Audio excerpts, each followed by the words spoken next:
জায়গায় ভাঙচুর চালাইছে, কিন্তু আমরা কি করতেছি ভাই? আমরা বাসায় বসে বসে হালুয়া রুটি খাইতেছি, এছাড়া আমরা কিছুই করতেছি না। আমাদের 18-19 কোটি মুসলমান বাংলাদেশে, 95% মুসলিম কান্ট্রি, আমরা মুসলিম বাদ দিলাম ভাই, হিন্দু বৌদ্ধ খ্রিস্টান সবারই তো উচিত এখানে আসা, এখানে আইসা আমাদের সাথে আন্দোলন করা। আমরা হয়তো ভাই যাইতে পারবো না ওইখানে, তো কি হয়েছে, আমরা এখান থেকে আমাদের ওদের ভাবতে প্রকাশ করতে পারবো ভাই। আমাদের উপরে আমরা শুধু চায়া চায় দেখতেছি আমাদের ভাইদের মারতেছে, আমরা 5 ওয়াক্ত নামাজ আদায় করি, রোজা রাখি, এতে আমরা জান্নাতে চলে যাবো আমরা আশা করি। কিন্তু এভাবে ভাই জীবনে জান্নাত পাওয়া যাবে না ভাই।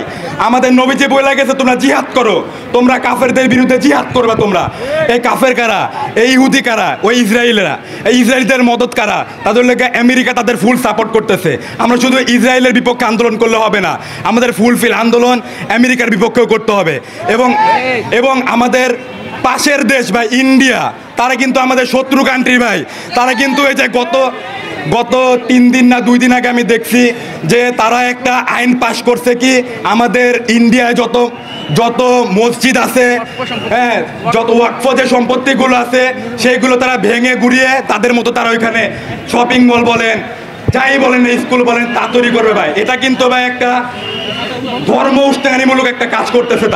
তারা ধর্ম নিয়ে খেলা করবে, তো যখন আমরা এটা নিয়ে আন্দোলন করব তখন দোষ এসে পড়বে আমাদের উপর, তখন আমরা হয়ে যাব জঙ্গি, আমাদের জামাতে ইসলামী তাদের বলে তারা নাকি জঙ্গি, তারা ইসলামের জন্য কাজ করে, তাদের বলে জঙ্গি ভাই। এখন আমার কথা হলো ভাই, প্যালেস্তিনের শত্রু যেমন ইসরায়েল আমেরিকা, আমাদেরও শত্রু ইসরায়েল আমেরিকা, আর আমাদের ঘনিষ্ঠ শত্রু হলো ইন্ডিয়া। আমরা যেরকম ইসরায়েল আমেরিকা বয়কট করব, তেমনি আমরা ইন্ডিয়াকেও বয়কট করব।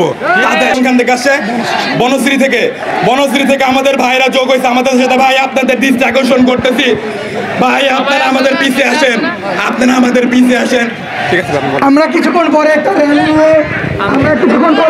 নিয়ে বনশ্রী থেকে ঘুরে আসবো। কিছুক্ষণ পর আমাদের একটা র্যালি হবে, সবার দৃষ্টি আকর্ষণ করছি, কিছুক্ষণ পর আমাদের র্যালি হবে, আমরা একটু ধৈর্য ধারণ করি। জায়গা থেকে যদি বয়কট করে অবশ্যই অটোমেটিক্যালি কিন্তু একটা অর্থনৈতিক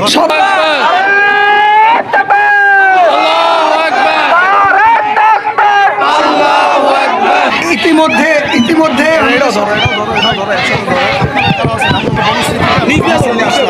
আপনাদের ভিতরে একজন আসবেন, আচ্ছা, সকলের দৃষ্টি আকর্ষণ করছি, সকলের